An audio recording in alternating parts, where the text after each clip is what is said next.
اب اس کے ساتھ ہی ناظرین آپ کو بتائیں کہ کراچی سے ہمارے نمائندے نذیر راجپر کی رپورٹ کے مطابق شہر قائد کراچی پاکستان پیپلز پارٹی سے رابگو ٹاؤن UC4 کے چیئرمین گل حسن بگٹی اور وائس چیئرمین نور زمان دھوکہ دے کر اپنے ہی ٹکٹ ہولڈر کونسلر کے مقابل آزاد امیدواروں کو ووٹ دے کر کامیاب کروایا ہے۔ پارٹی قیادت کو اس کا نوٹس لینا چاہیے۔ بے بعد پارٹی ٹکٹ ہولڈر برائے مخصوص نشستوں پر گل ملک صابر لاسی اور کونسلر عزیز اللہ ڈہانی نے کراچی ایسٹ میں پریس کانفرنس کرتے ہوئے کہا، اور اس موقع پر عاشق مزاری، غلام عباس جتوئی، ارشد ملک، نوید ملک اور دیگر کارکنان بھی ان کے ہمراہ تھے۔ وہ پارٹی نے ہمیں ٹکٹ دی گئی تھی بلدیاتی الیکشن کے حوالے سے، جنرل کونسلر UC4 سوراب ٹاؤن کا لیبر کونسلر کی ٹکٹ مجھے پارٹی نے دی۔ جب الیکشن ہوئے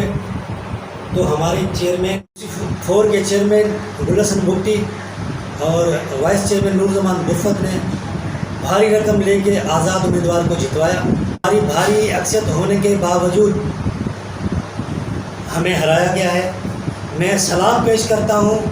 ہمارے ساتھ دو جیالے عزیز اللہ دہانی صاحب اور حبیب اللہ خاصکلی صاحب، ان کو بڑا تھریٹس کے بعد ان کو تھریٹس کیا گیا، کالس کیے گئے، لوگ بھیجے گئے، انہوں نے بھٹے کے نظریے پہ کھڑے رہے، قائم رہے۔ انہوں نے 6 جون کو ہمارے حق میں ووٹ دیا، لیکن انہوں نے نااہل چیئرمین اور وائس چیئرمین، جس کو میں منرف کہوں گا، انہوں نے آزاد امیدوار کو جتوا کے پیپلز پارٹی کے